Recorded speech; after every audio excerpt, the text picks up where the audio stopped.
नमस्कार. आजच्या या व्याख्यानमालेमध्ये आपण शिगरू वनस्पतींचे गुणधर्म आणि तिचे कोणकोणत्या प्रकारे औषधी स्वरूपात उपयोग केले जातात त्याची माहिती जाणून घेणार आहोत. शिगरू या वनस्पतीला शेवगा असे देखील म्हणतात. शेवगा ही सर्वांच्या परिचयाची अशा स्वरूपाची वनस्पती आहे. तिला लॅटिन परिभाषेमध्ये मोरिंगा टेरिगोस्पर्मा असे म्हणतात. ही वनस्पती शोभांजन कुलामधील आहे. तिला अनेकविध प्रकारची पर्यायी नावे आहेत. शोभांजन, तीक्ष्णगंधा, अक्षीव, शिगरू, तीक्ष्णमूल किंवा शेवगा अशी ही पर्यायी नावे शेवग्याला आहे. शोभांजन याचा अर्थ याचा वृक्ष दिसावयास अत्यंत सुंदर मनमोहक दिसतो, म्हणून तिला शोभांजन असे म्हणतात. तसेच ती तीक्ष्णगंधा असे देखील म्हणतात, कारण तिच्या पानांचा किंवा तिच्या शेंगांचा, सालीचा गंध आहे तो अतिशय तीक्ष्ण असतो, म्हणून देखील तिला तीक्ष्णगंधा असे देखील म्हणतात.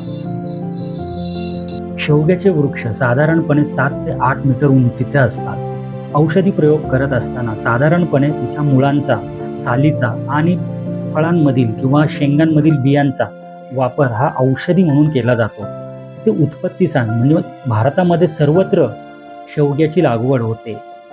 आयुर्वेदानुसार ही वनस्पती रसाने गोड, कडू आणि महत्त्वाचं म्हणजे तिखट अशा स्वरूपाची आहे. तिचा विपाक कटू विपाकी किंवा तिखट स्वरूपाचा विपाक या वनस्पतीचा आहे. वीर्याने ही उष्ण म्हणजेच गुणधर्माने ही उष्ण अशा स्वरूपाची वनस्पती आहे. शेवगा ही वनस्पती दीपण करणारी, पाचन करणारी तसेच पोटामधील कृमी नष्ट करणारी अशा स्वरूपाची वनस्पती असल्यामुळे जुनाट अग्निमांद्य, अरुची किंवा पोटामध्ये जंत झाले असता त्याच्या शेंगाची आणि पानांची भाजी नेहमी खाण्यामध्ये ठेवावी. तसेच शेवग्याचे चूर्ण हे कफज शिरशूलात म्हणजे वेगवेगळ्या कारणांनी शरीरामधील कफदोष वाढून डोके जड होणे, शरीरामध्ये कफदोष वाढणे, त्यामुळे डोके जड झाल्यामुळे प्रचंड प्रमाणामध्ये शिरशूल हे लक्षण असते. अशा वेळेस शेवग्याच्या बियांचे चूर्ण प्रधमन नस्य या फॉर्ममध्ये वापरले असता कफज शिरशूल पूर्णपणे कमी होऊ शकतो.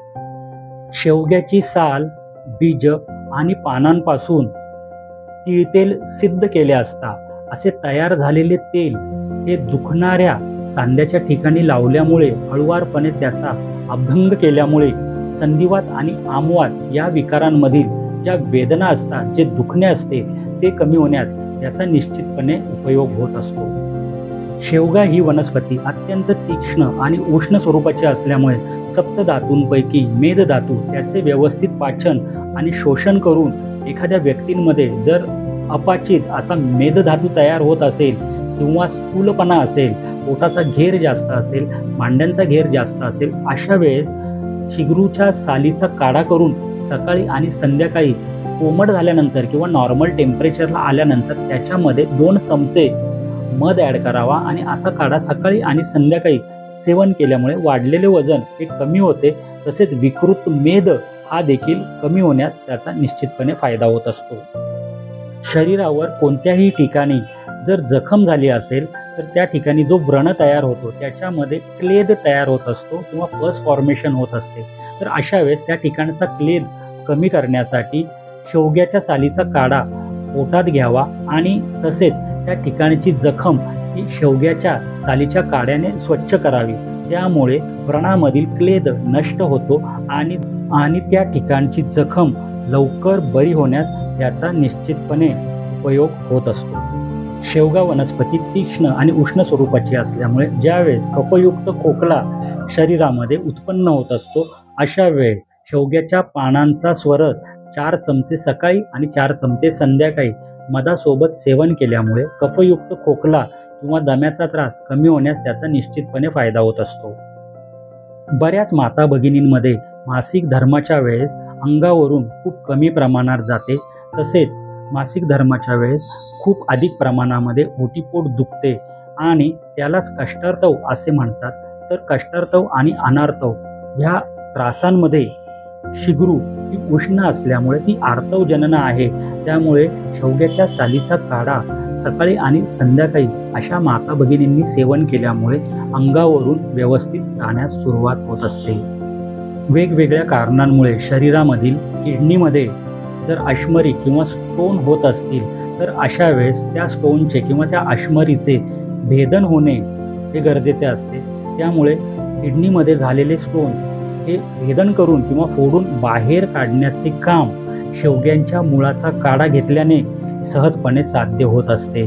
त्यामुळे अश्मरीमध्ये शेवग्याच्या मुळांचा काढा सकाळी आणि संध्याकाळी घ्यावा.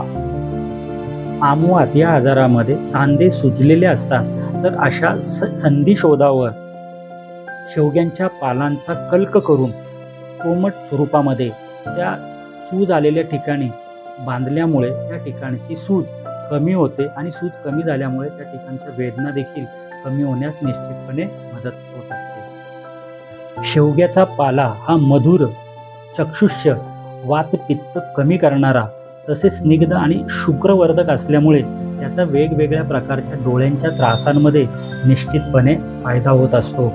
डोळे येणे याला नेत्राभिषंद असे म्हणतात. अशा वेळेस शेवग्याच्या पाल्याचा रस सकाळी आणि संध्याकाळी मधासोबत सेवन केल्यामुळे डोळे येणे ही तक्रार पूर्णपणे कमी होऊ शकते. शेवगा या वनस्पतीचे सेवन करताना नेहमी जवळच्या तज्ज्ञ आयुर्वेदिक वैद्यांच्या सल्ल्याने त्याचे औषधी प्रयोग करावेत.